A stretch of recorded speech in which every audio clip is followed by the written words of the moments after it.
पवित्र श्रावण माह में सीखने और सिखाने के एक सार्थक प्रयास में आज हम लोग एक और संदर्भ को समझने का प्रयास करेंगे जो हमारे प्यारे छात्र छात्राओं को शिक्षा की अवधारणा,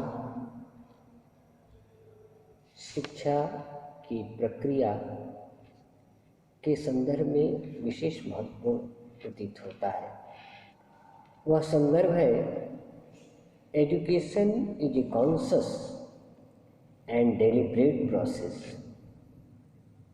it's a subject and object relationship. कहा जाता है कि शिक्षा एक सचेतन और विचार युक्त प्रक्रिया है। इसमें विषय और वस्तु का संबंध विशेष मायने रखता है।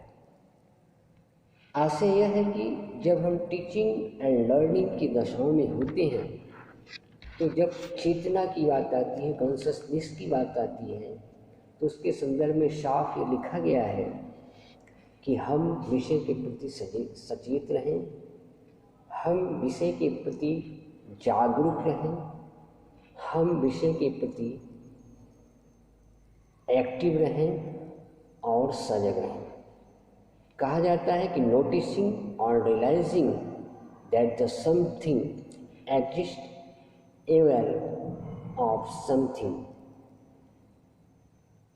अर्थात किसी विषय या अस्तित्व के प्रति सचेत रहना या किसी के प्रति जागरूक रहना। कहने का आशय यह है कि जब हम सीखने की दशा में होते हैं तो हम अपने सब्जेक्ट मैटर के प्रति जितना सचेत रहेंगे उतना ही संदर्भों को सीख पाएंगे या कंसीडर कर पाएंगे। दूसरा कहा डेलिब्रेट इसके लिए कहा कि हम संदर्भ को डन ऑन पर्पस, लिखा है कि done learning slowly and carefully without Hari.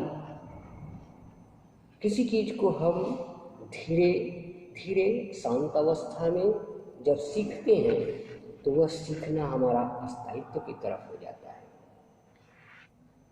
Subject के लिए कहा तो सब्जेक्ट मैटर बहुत व्यापक है, लेकिन बच्चों के लिए कहा गया है कि an area of knowledge that you study at school और यूनिवर्सिटी। जो आप विद्यालय में सीखते हैं, जो विश्वविद्यालयों में आपको सब्जेक्ट मैटर मिला है सीखने के लिए, उसके प्रति आप सचेत रहें और योजनाबद्ध तरीके से उसे सीखें। यह विषय अपने आप में बहुत व्यापक है। संदर्भ को विस्तार से जानने के लिए आप मेरे मोबाइल पर कॉल कर सकते हैं। मेरा नंबर है 9905891184। Okay, have a good day. Thank you.